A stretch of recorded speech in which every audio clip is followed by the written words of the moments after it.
Boa noite, meus amigos. Estamos aqui de volta. Como sempre, começamos invocando a Santíssima Virgem Maria, o Santo Padre Pio de Pietrelcina, para que roguem a Deus que nenhuma injustiça se cometa neste programa. Quero lembrar a vocês que de 7 a 12 de maio eu vou proferir aqui em Colonial Heights, Virgínia, o curso Conhecimento e Moralidade, cujo programa se encontra na minha página www.olavodecarvalho.org. Também lembrar a vocês que no curso de inglês para estudantes de filosofia da professora Margarita Noyes eles vão começar a estudar um excelente artigo de Vijan Guroyan, Awakening the Moral Imagination, Teaching Virtues Through Fairy Tales, despertando a imaginação moral, ensinando as virtudes através dos contos de fadas. Isso começará na próxima terça-feira, no site www.margaritalol.com.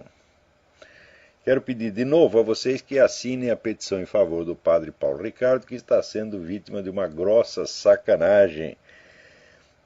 Agora não preciso mais dar aquele link todo complicado, porque você tem link para isso na minha página, www.olavodecarvalho.org, e também no site do Mídia Sem Máscara. E também para aqueles que quiserem, que vão até a página da www.averdadesufocada.com e deem o seu apoio ao Manifesto dos Militares, o que não significa que você tem que concordar com o conteúdo do manifesto. Apenas tem que defender o direito dos militares da reserva de expressar as suas opiniões sobre o que quer que seja, direito que está consagrado em lei e que está sendo negado pelo governo federal. Muito bem, aqui o Júlio Severo pede que eu dê uma opinião sobre este caso da Igreja Ortodoxa Russa, que quer proibir nacionalmente, proibir na Rússia inteira a propaganda gaysista para menores de idade. É claro que isso está certo e não tem ninguém que possa ser contra. Está certo? Eu acho que qualquer propaganda sexual dirigida a menores de idade é uma sacanagem. E é um crime. É uma exploração sexual do menor de idade, evidentemente. Quanto mais você faz propaganda sexual para ele, você está induzindo a uma prática e tornando virtualmente uma vítima fácil de pedófilos, tá certo? Então é claro que isso tem que ser proibido, não só na Rússia como no mundo inteiro. Não é propaganda gaysista, qualquer propaganda sexual, meu Deus do céu. Quer dizer, esse uso e abuso, né, sexual das crianças já virou um negócio assim, instituição mundial. Né? E não é o caso de você perguntar onde isso vai parar. Fala, não, isso não vai parar. Isso vai piorar cada vez mais, Então, em princípio, essa medida está inteiramente certa. Agora, há o seguinte problema. O esquema de poder que atualmente governa a Rússia, ele está delineado nos planos do professor Alexandre Dugin, tá certo? Com o qual eu tive um debate meses atrás, debate o qual será brevemente publicado em livro, integralmente, pela Vide Editorial de Campinas. Então, se vocês acompanharem aquele debate, você vai ver que os planos, a estratégia global da Rússia é uma coisa de uma complexidade enorme. A ideia básica se originou no que eles chamavam antigamente nacional-bolchevismo. Agora não é mais nacional-bolchevismo, agora já chamam de esquema eurasiano, que é uma coisa um pouco diferente. Mas a ideia, entre outros aspectos, é fazer uma aliança entre tudo o que no mundo possa ser anti-americano e anti-israelense. Então isso inclui comunistas, nazistas, radicais islâmicos, extremistas de direita e de esquerda, tudo que possa haver no mundo, tá certo? Direito americano. E usando, vamos dizer, um discurso ao mesmo tempo revolucionário e tradicionalista, quer dizer, fundindo certos símbolos do pensamento tradicionalista, por exemplo, René Guénon, Júlio Zévola, etc., com a linguagem dos revolucionários comunistas. É uma coisa muito bem feita, tá, né? E da qual não pode resultar absolutamente nada de bom. Tá certo? Quer dizer, o próprio governo Putin é um exemplo. Por exemplo, o Putin diz que oferece asilo e proteção às pessoas que forem perseguidas no mundo por motivo religioso. Então seria ótimo se ele parasse de perseguir, primeiro a igreja, parar de perseguir a Igreja Católica dentro da Rússia. Então você vê que esta oferta de proteção, né, é mais ou menos como aquela que Stalin oferecia aos exilados russos, quer dizer, os caras que saíram correndo da Rússia, né, durante a Revolução, que Stalin chamou de volta. E os caras chegavam lá e eles matavam. É uma coisa mais ou menos desse tipo, quer dizer, já é tradicional na Rússia. E, em segundo lugar, você precisa ver que esse apelo religioso do governo russo é uma das artimanhas mais perversas que alguém já concebeu ao longo de toda a história humana. Inclusive porque, eu acho que eu já mencionei isso aqui,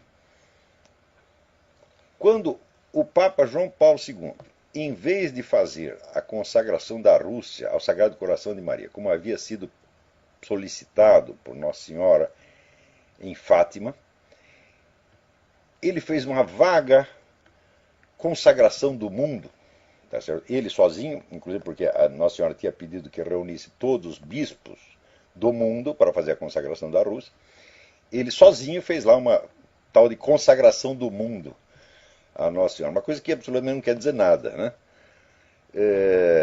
Imediatamente, o governo russo aproveitou isso como arma de propaganda para dizer, pronto, a Rússia está agora consagrada ao Sagrado Coração de Maria e, portanto, a Rússia agora é o porta-voz de Nossa Senhora no mundo.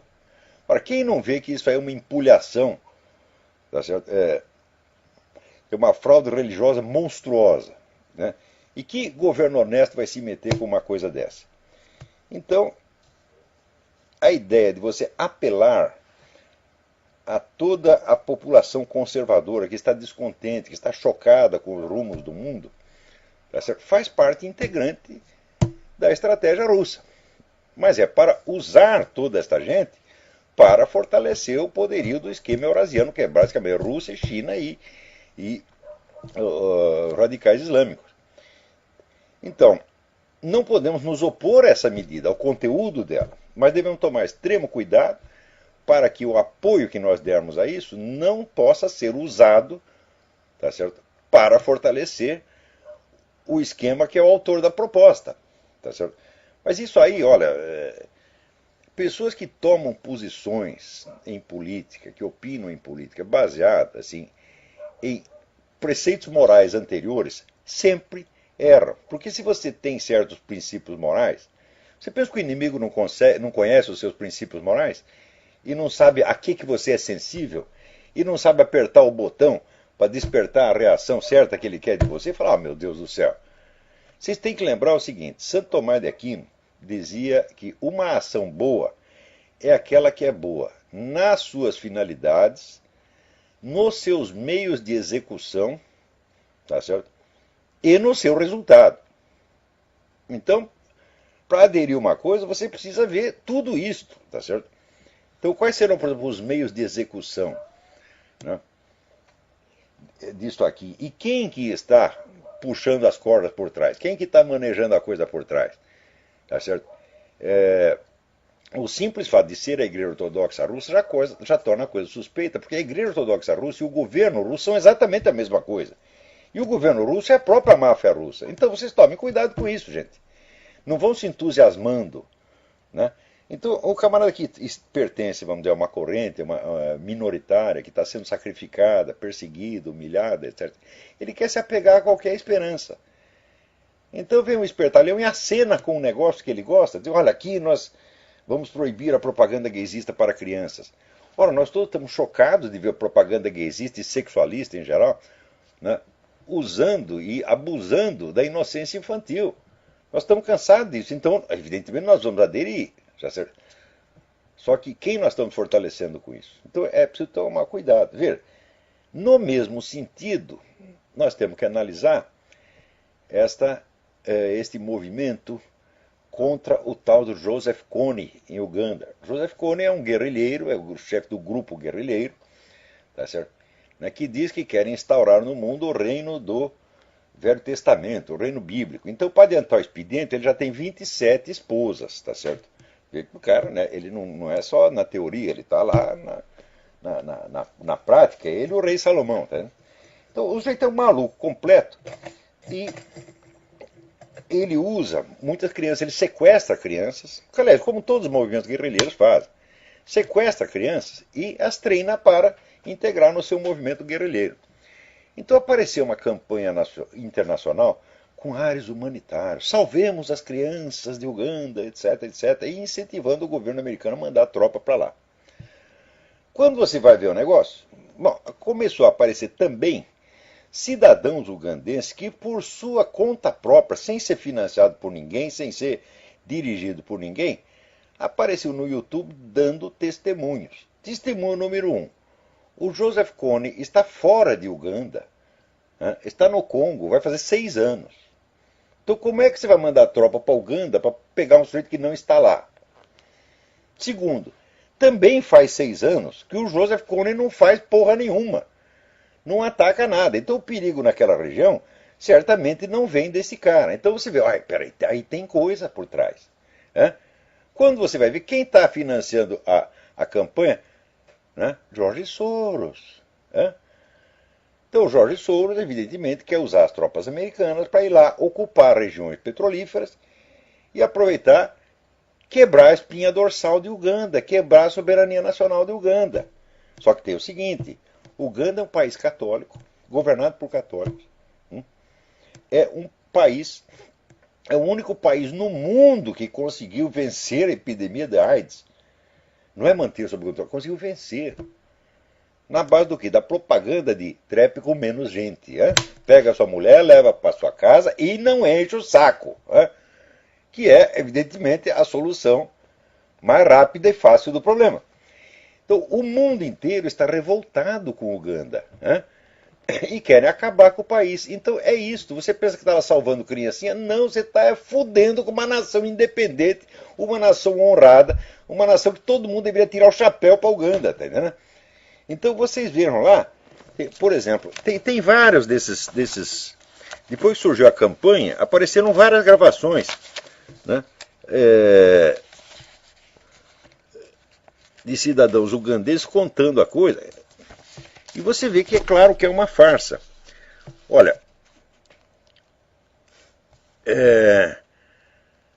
bom, vocês põem Kony, K-O-N-Y, 2012, 2012, vídeo is misleading. Quer dizer, o vídeo do Kony 2002 é enganador. Põe esse título e vai aparecer um monte de gravações, de pessoas simples, homens e mulheres que dizem, olha, que negócio de Kony? O Kony não está criando problema nenhum, ele não está nem aqui, o que vocês estão mandando tropa para pegar um cara que já foi embora há 6 anos? Então, você não pode, ninguém pode aderir a movimento nenhum em nome de um valor abstrato. Quando é que vocês vão aprender isso, gente? Agora, esse pessoal, sobretudo o pessoal religioso, religiosos e liberais, e muitos conservadores também, são pessoas teóricas, eles gostam de doutrinas, valores abstratos, como o pessoal dos direitos humanos. Então você ouve o nome de um valor que você aprecia, o seu coração já começa a bater mais rápido, você se sente emocionado e já quer aderir. Vocês são umas bestas quadradas, porra! Política não é assim. Política não é a respeito de valores. Política é a respeito de poder. Quando é que vocês vão entender isso? Então, quando você adere a um valor abstrato, não é o valor abstrato que você está promovendo. Você não pode colocar um valor abstrato na presidência de uma nação. Você coloca uma pessoa, um grupo de pessoas. A política é a respeito de pessoas e não de ideias e valores. Quando é que vocês vão entender isto? Outro dia eu estava lendo lá no meu querido amigo Reinaldo Azevedo. Aqui nós não combatemos pessoas, nós combatemos ideias, etc, etc. Fala, bom, é assim que a gente perde a briga. Fica na sua discussão de valores. Os caras deixam até você ganhar a discussão abstrata. Porque o que eles não querem, o que eles querem não é ganhar uma discussão, o que eles querem é ganhar poder. E o poder é uma questão de pessoas.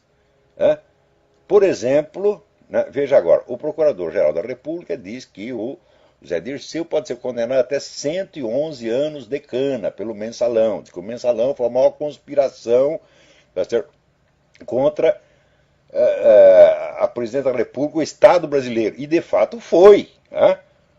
Porque eu lembro do Zé Dirceu, olha que coisa, como essa gente funciona.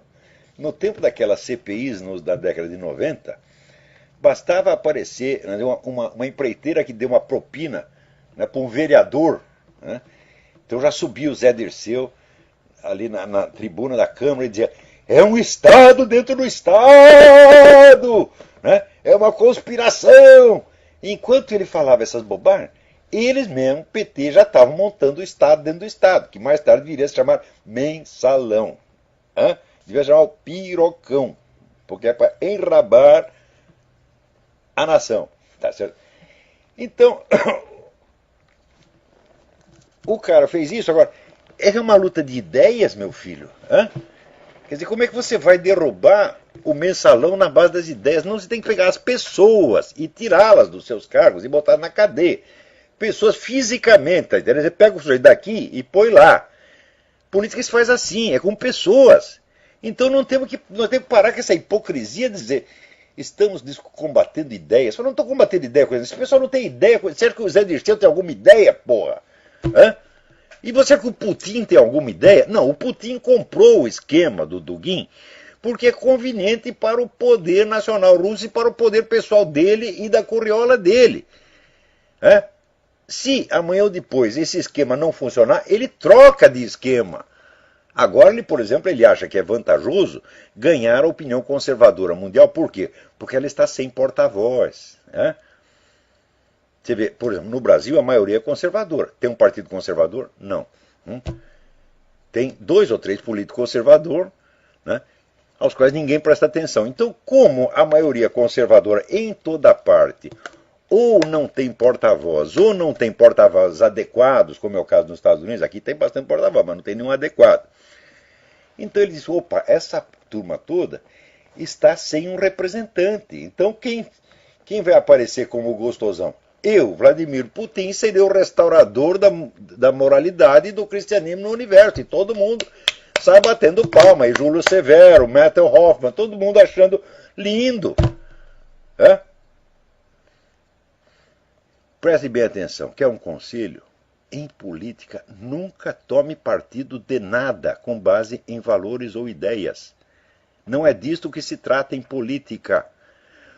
Vou repetir uma coisa assim: política se trata de poder. Poder significa a capacidade que um sujeito tem de determinar as ações dos outros, de fazer os outros fazerem o que ele quer. Tá certo? Seja por manipulação, seja por ameaça, seja por propina, seja por qualquer meio. Né? Então, a política trata de pessoas e de meios, nunca de valores e fins. Nunca! O que traz de valores e fins é a religião, é a filosofia. Somos nós, intelectuais, nós, os trouxas, que ficamos discutindo lá, enquanto isso os caras vêm com uma piroca deste tamanho e põem no nosso cu. Né? E eu já falei para você, eu mesmo, quantas vezes já não tive essa experiência? Eu ganho a discussão com um cara, mas ele ganha verba estatal. Eu não ganhei verba estatal nenhuma, nem quero. Se você quer saber, eu estou aposentado faz 15 anos, nunca vou buscar o dinheiro da aposentadoria, porque dinheiro do governo não quero nem merecido, quanto mais imerecido. Agora, esse pessoal vive disso. Né? Eles são, para usar a expressão do Gilberto Amado, são colecionadores vorazes de subsídios. Né? Então é isso que eles querem. Ah, eu perdi a discussão com o Olavo, não tem importância, eu vou lá no ministério, pego um pouco de dinheiro, o Olavo fica na merda e eu fico aqui gostosão. Né? Então, só acontece o seguinte: eu sei disto, e eu sei que eu não sou político, tá certo? E eu sei que eu não estou competindo com eles na mesma esfera, só que eu não sou trouxa, tá certo, de jogar com eles um jogo no qual eu só posso perder. Então é o seguinte: eu aqui não denuncio ideias, denuncio pessoas e atos. Por exemplo, você combater o crime. Como é que você pode combater o crime sem combater o criminoso? Me explica. Daí vem todo mundo aquela conversa: ah, nós temos que odiar o pecado e não o pecador. Odiar, mas não é castigar. Como é que você vai castigar o pecado sem castigar o pecador? Como é que você vai castigar o crime sem castigar o criminoso? Me explica como é que faz isso, porra, porque isso é mágica. Então não se trata de combater. Então é a mesma coisa: um sujeito assaltar você, a sua casa, né? Matar sua família, estuprar sua mulher, suas filhas, e você diz, não, vamos sentar aqui e discutir a nossa interpretação do Código Penal. E você vai ganhar discussão de ideias com o cara. Vocês estão fazendo isso, porra. Então, ó aqui, ô Júlio, eu quero você muito bem, você é muito boa pessoa. Larga de ser trouxa, vai acreditar em Vladimir Putin, porra, pelo amor de Deus. Methel Hoffman, excelente pessoa. Né? Então, aceitem a proposta em si, mas advertindo que tem um jogo de poder por trás, com o qual vocês não compactuam. É muito simples. Né? Vamos ver um cara aí dizendo, olha, eu sou contra estuprar criancinhas de 3 anos. Eu sou contra você matar sua mãezinha. Fala, também sou contra. Claro, mas precisa ver por que você está falando isso, onde é que você quer chegar com isso e qual é a vantagem que você tá, política que você está querendo tirar disso aí. Né? Mas parece o seguinte, o brasileiro é um povo que viveu na pindaíba durante tanto tempo que ele só concebe malícia quando tem dinheiro envolvido. Por exemplo, no tempo da discussão do Foro de São Paulo, né, todo mundo só queria saber se não existe uma cumplicidade financeira, se o PT não está levando dinheiro das Farc, então não tem problema. Mas quem disse que o PT está atrás de dinheiro, porra? Hã? O PT está atrás de poder. Quem tem poder não precisa de dinheiro. Hã? Eu conheci um sujeito, eu não vou dar nem o nome, não quero lembrar essa figura. Era um desses pseudo-guru que enganava todo mundo. E ele estava sempre no hotel de 5 estrelas, andando de Rolls Royce, não tinha uma moeda no bolso. Nunca! Hã? E ele dizia assim, eu não preciso de dinheiro, eu tenho pessoas na minha carteira. Outra coisa que eu vou lembrar para vocês. Vocês devem se lembrar da figura do ex-presidente Jânio Quadros. O Jânio Quadros era um pobretão, era um professor de português do Mato Grosso, que de repente subiu na política. Então um dia num comício eu perguntava para ele, doutor Jânio Quadros, como é que o senhor conseguiu dinheiro para toda esta campanha? Né? O senhor tem que nos explicar isso aí. O Jânio pensou um pouquinho, enfiou a mão dentro do bolso, como que estivesse procurando um cigarro, e disse, o senhor tem um cigarro, por favor? Apareceu 20 pessoas oferecendo um maço de cigarro. Ele disse, foi assim. É assim que as coisas funcionam, meu filho. Você acha que Stalin precisa ter dinheiro no bolso? Ou Hitler? Vocês estão loucos. O poder, olha, note bem, o poder é substancialmente o poder de matar. A forma mais simples e elementar do poder é o poder de matar. Quem tem o poder de matar não precisa de dinheiro. Quando é que vocês vão aprender isto? Quando você é assaltado na rua, o assaltante é sempre mais pobre do que você. Com a diferença seguinte, ele está armado e você está desarmado. É esta a diferença. Então, também assisti um filme que eu já esqueci o nome, um filme com Robert Stack. O sujeito era um malandro, um picareta americano, solto, lá em Tóquio. Né? Então, de vez em quando, quando ele ficava sem dinheiro, ele entrava num bar, chamava o gerente, dava 3 porradas no gerente e falava, me dá $20. O cara, $20 por quê? Para proteção. Proteção contra quê? Contra pessoas como eu. É assim que o negócio funciona, porra. Então, no Brasil, se não tem questão de dinheiro envolvido, eles acham que não tem malícia nenhuma. Neste mundo mesmo, existem bens que são infinitamente superiores ao dinheiro. O dinheiro é um fetiche de classe média e de pobre. Pobre acha que o dinheiro pode tudo. Fala, não, meu filho, que pode tudo é as armas, é o poder de matar. Você está entendendo? Claro que a arma às vezes custa dinheiro, mas não custa tanto, não. Tá entendendo? Você, para intimidar uma nação inteira, quantas pessoas armadas você precisa ter? Olha, você com 200 guardas armados, você põe uma nação de joelho. Muito bem. Agora, aqui essa semana aconteceram coisas de uma importância fora do comum. Primeiro, a CBS, que é uma rede nacional de televisão, fez uma reportagem inteira, muito correta, muito isenta, contando tudo sobre o comitê de investigação do xerife Joe Arpaio, que descobriu, comprovou que os documentos do Obama são falsos, a certidão de nascimento e o certificado de alistamento militar. É um negócio extraordinário porque de início houve um bloqueio total. Não era para falar do negócio. Daí o chefe do comitê de investigação, que é um investigador aposentado, chamado Michael Zullo, quem fez a investigação não foi o xerife Joe Arpaio, ele pediu voluntários, os voluntários se apresentaram, tá certo? E esse cidadão Michael Zullo conduziu as investigações.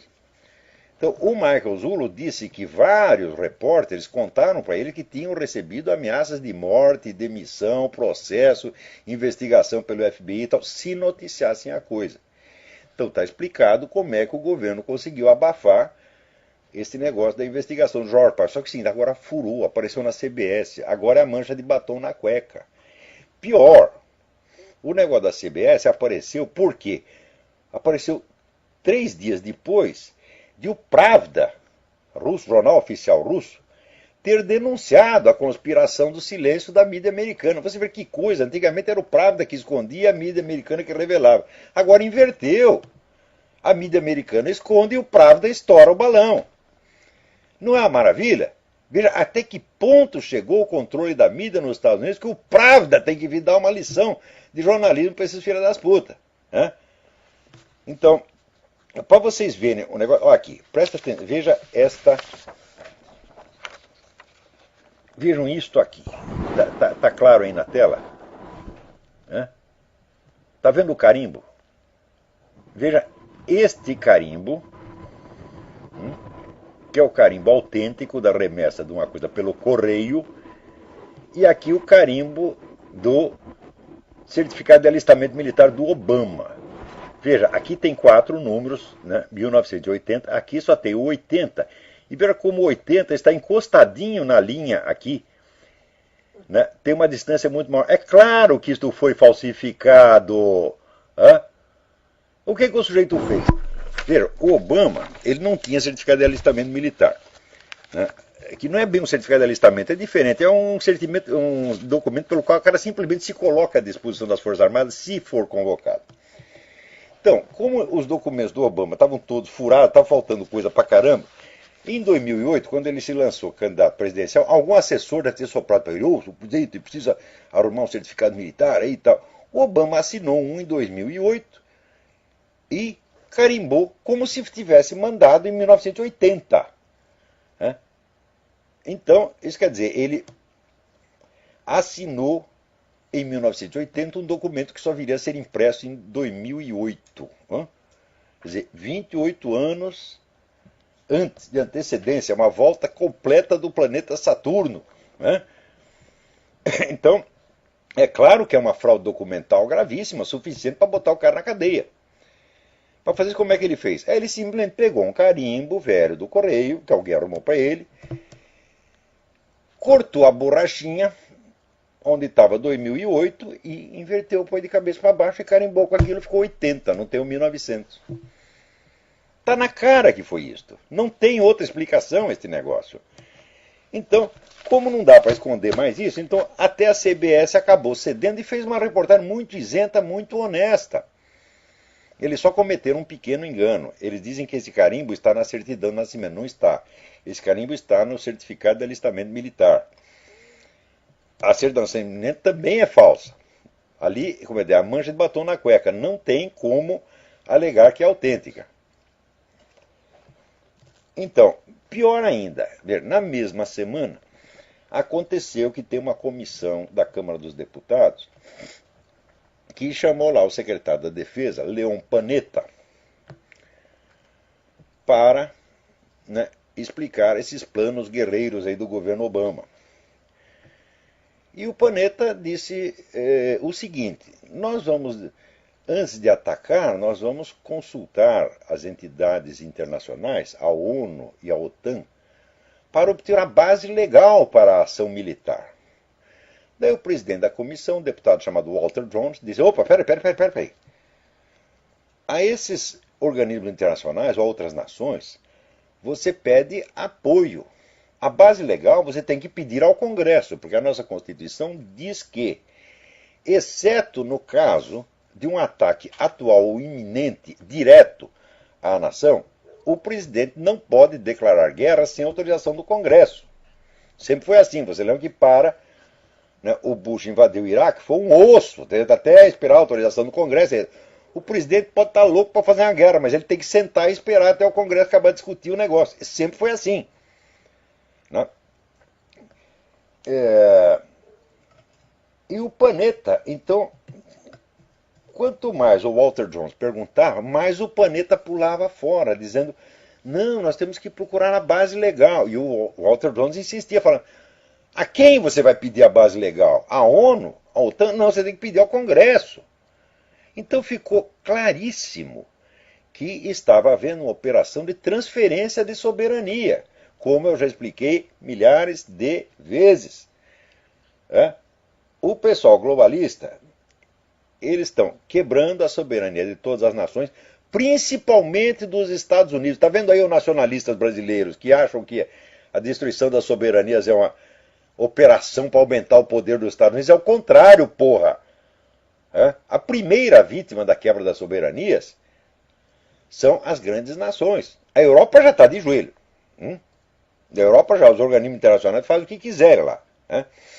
Então agora tem que quebrar de duas nações que faltam, Estados Unidos e Israel. Então, esses aí são a pedra no sapato dos globalistas. Então, ao mesmo tempo, você vê que eles quebram a soberania das nações, a capacidade que elas têm de atuar internacionalmente, eles aumentam o poder do governo sobre suas próprias populações. Eles estão fazendo isso em todo lugar. No Brasil vocês veem isso toda semana. Quanto mais subserviente o Brasil se torna aos organismos internacionais, mais aumenta também o poder interno do governo sobre sua própria população. Daqui a pouco eu vou comentar mais sobre isso. Mas acontece então que o presidente da comissão lá, o Walter Jones, eu estou perplexo, eu esperei ouvir alguém dizer uma coisa dessas. E imediatamente ele entrou na Câmara dos Representantes com um pedido para que o Obama seja notificado oficialmente, será a resolução número 107 do Congresso, para que o Obama seja notificado de que se ele fizer isso, se ele declarar uma guerra, pedindo autorização a organismos internacionais, em vez de pedir ao Congresso, passando por cima do Congresso, ele terá cometido uma infração criminosa de alta traição e sofrerá impeachment. Então, você vê, o negócio está brabíssimo. Por quê? O Obama está muito mal nas pesquisas. Ninguém mais quer votar no Obama. Eles votam até Luiz Inácio Satanás da Silva, serve. Serve até o Mitt Romney. O Mitt Romney com aquela cara de gostosão, de croupier de cassino que ele tem. Eu vejo o Mitt Romney, eu já vejo com aquele colete tudo bordado, assim, de croupier de cassino. Até o Mitt Romney serve. E aqui, evidentemente, se o candidato for Obama, todo mundo vai ter que votar no Romney. Como diz, toma um engove e vote no Romney. Como eu, muitas vezes, tomei engove para votar em Fernando Henrique Cardoso. Tá certo? Então, na teoria do menos mal. Aqui, as eleições no mundo inteiro estão assim. Tem o mal e tem o menos mal. Muito bem. Então, o Obama está mal nas pesquisas. Ao mesmo tempo, vamos dizer, a revolta popular contra esse esquema de saúde dele está crescendo, porque o negócio vai custar 1 trilhão e não sei quanto, tá certo? Vai tirar o direito de assistência de um bando de gente, inclusive velhinhas, cancerosos, etc, etc. Também o pessoal está assustadíssimo com os cortes militares dele, porque o Obama ele fez um monte de cortes no orçamento que vai para as tropas que estão em combate, estão lá levando tiro. Mas ele não quer demitir ninguém dos funcionários civis das Forças Armadas que estão em Washington. Então, pau no cu do soldado, mas a burocracia não. A burocracia é a queridinha, a menina dos olhos do Obama. Todo mundo está vendo isso, está entendendo? E, nessa altura, o idiota ainda está arrumando uma briga muito feia com o Congresso, porque isso que ele fez é humilhar o Congresso. O Panetta chegou a dizer o seguinte: olha, nós vamos lá falar com os nossos aliados internacionais e pedir que eles nos deem uma base legal para a ação. E se tiver a base legal, daí a gente vem aqui e informa o Congresso. Quer dizer que nós vamos ser informados apenas? É um negócio de louco. Quer dizer, é claro que o sujeito está implantando uma ditadura aqui. com o negócio do Defense Authorization Act. Outra coisa, pior, na mesma semana.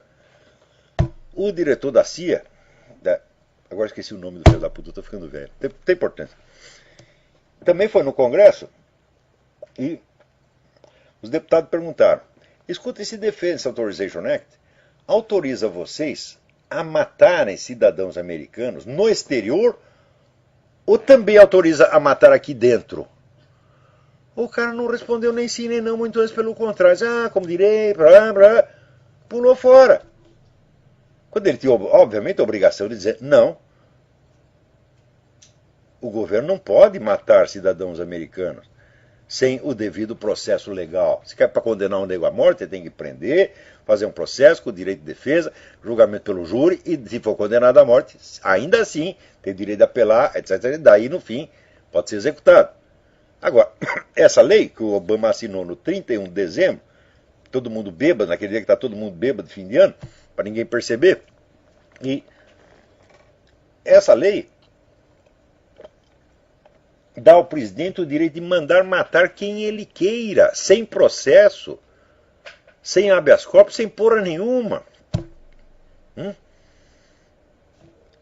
E daí ninguém vai poder discutir. Ou seja, é uma ditadura, evidentemente. O presidente tem o direito de matar o cidadão sem dar satisfação a ninguém. O presidente tem o direito de declarar guerra sem consultar o Congresso. Acabou a democracia, meu Deus do céu. Claro que o Obama é um perigo, é claro que o Obama é agente estrangeiro, essa coisa precisa ser muito besta para não enxergar uma coisa dessa. E quem ainda duvida do negócio dos documentos é um idiota completo, tá certo? Ou então é parte interessada. Ou então é louco, sofre de síndrome do piu-piu. Que negócio, será que eu vi um gatinho? Né? Então, aliás, falando nisso, você veja, aqui tem um projeto de lei que está circulando aí que obriga o sujeito, para retirar um remédio numa farmácia, remédio receita, o médico te dá uma receita, você entrega na farmácia para eles preparar a receita, quando você vai retirar, você precisa ser identificado pela íris ou apresentar impressão digital. Veja o nível de controle que o governo está querendo ter sobre as pessoas. Quer dizer, a sua assinatura não basta, o seu documento não basta, precisa de identificação física. É o negócio aí do anticristo, a marca da besta na sua mão, na sua testa, ou no seu cu. Né? Então, ao mesmo tempo, o mesmíssimo governo, quer ver?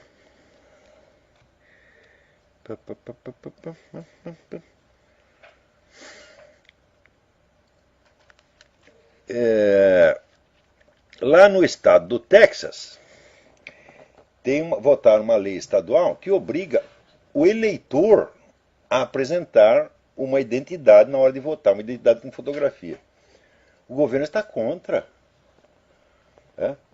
dizendo que isso aí é perseguir, é discriminar os hispânicos, que já está pressupondo que os hispânicos não têm documento. Então, se não precisa de documento para votar, meu filho, você pode votar em 40 zonas eleitorais, você vai de uma em uma, e vota quantas vezes você quiser. Dá outro nome, dá o nome do falecido e pronto, ninguém vai te pedir documento. Então significa assim, para votar você não precisa apresentar documento. Mas para retirar uma porra do antibiótico na farmácia, você precisa ser identificado pela íris.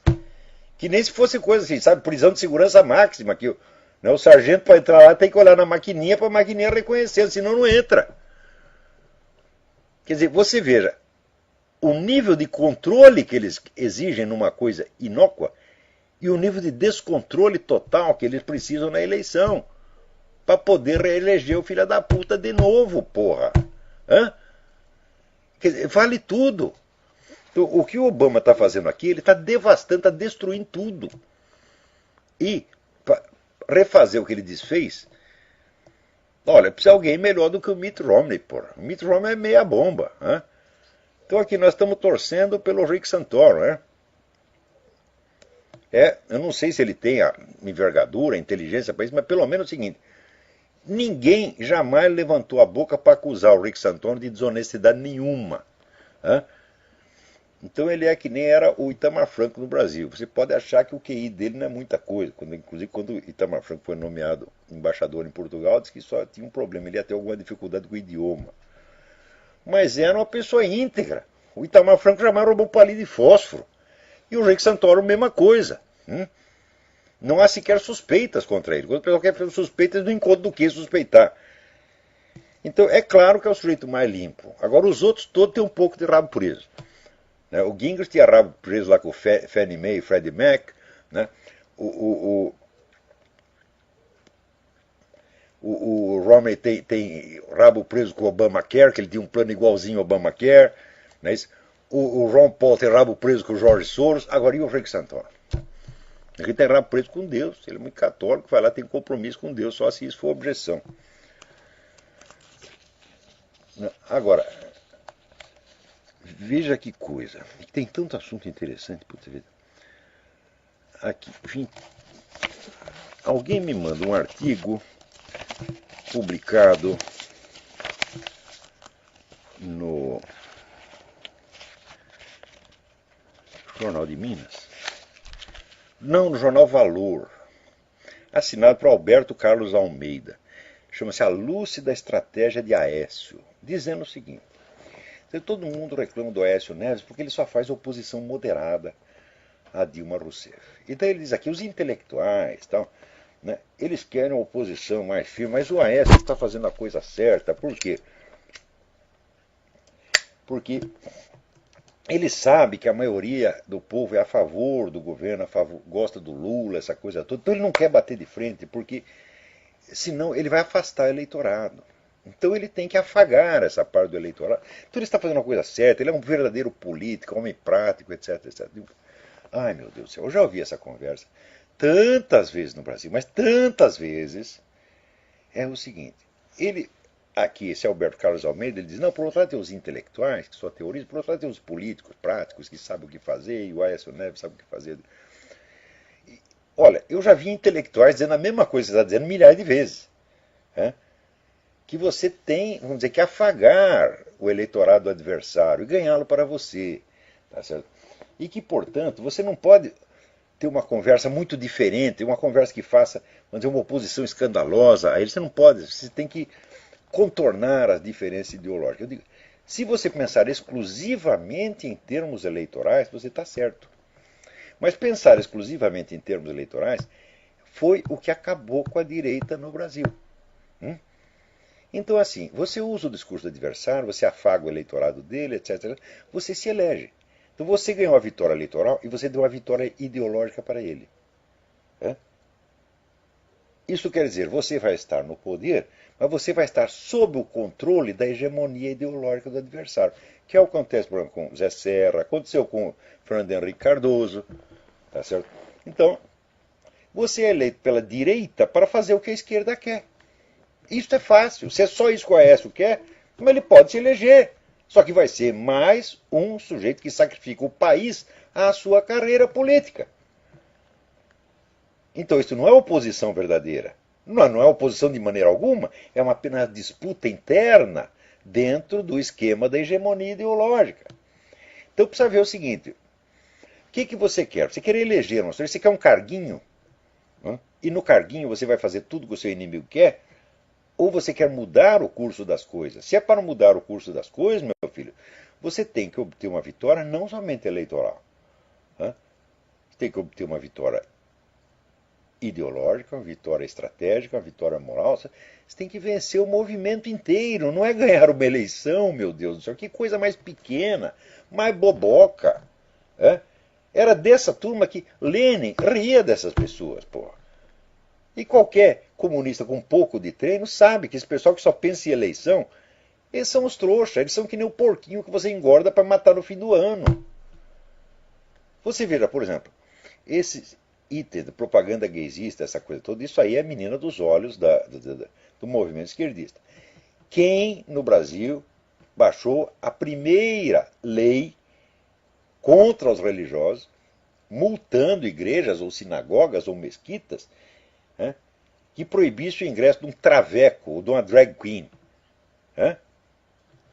Foi o Alckmin. Então, tá vendo? Você elege o cara, ele ganhou a eleição, só que é o seguinte, ele vai ter que fazer o que o adversário quer.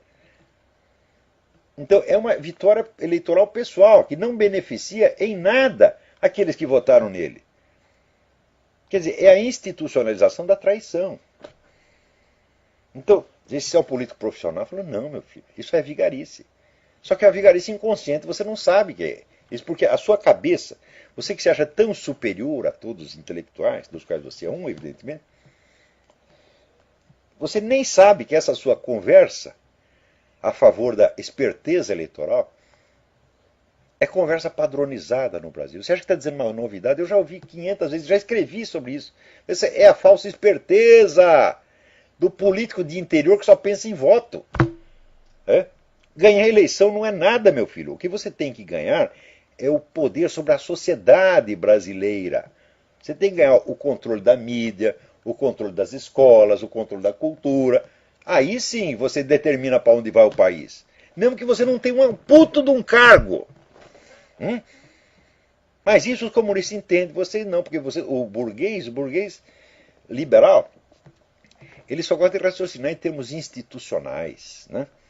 Ele confunde a instituição com o poder. Ele confunde cargo com poder. Meu Deus, até quando, hein? Até quando? Peraí, tem alguém na linha aí?